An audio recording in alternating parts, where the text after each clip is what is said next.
بسم اللہ الرحمن الرحیم۔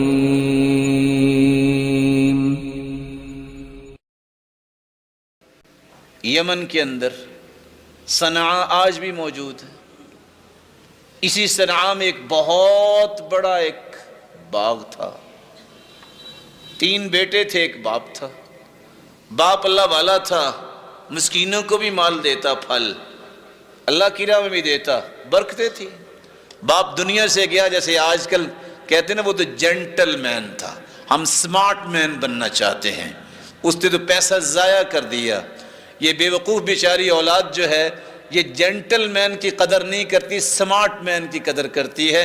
انہوں نے بھی کہا کہ اچھا ایسا کرتے ہیں کہ سحری کے وقت ہی جاتے ہیں، پھل توڑتے ہیں، نہ مسکین آئے گا نہ دینا پڑے گا، پہلے سے بیچ باچ کے فارغ ہو جائیں گے۔ نیت کی ہے، ابھی گئے نہیں ہیں، مسکینوں کو محروم نہیں کیا۔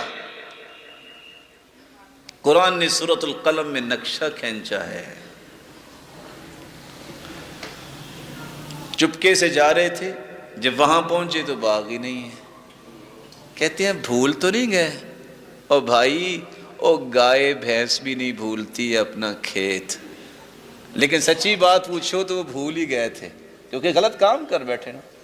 فَأَصْبَحَتْ كَالصَّرِيمِ، اللہ نے پورے کا پورا باغ ان کی بدنیتی کی وجہ سے جلا کے راکھ بنا دیا۔ آج بھی آپ دیکھتے ہیں ہارویسٹر کے بعد جب آگ لگائی جاتی ہے تو کیا حالت ہوتی ہے؟ کالصریم کا یہی معنی ہے۔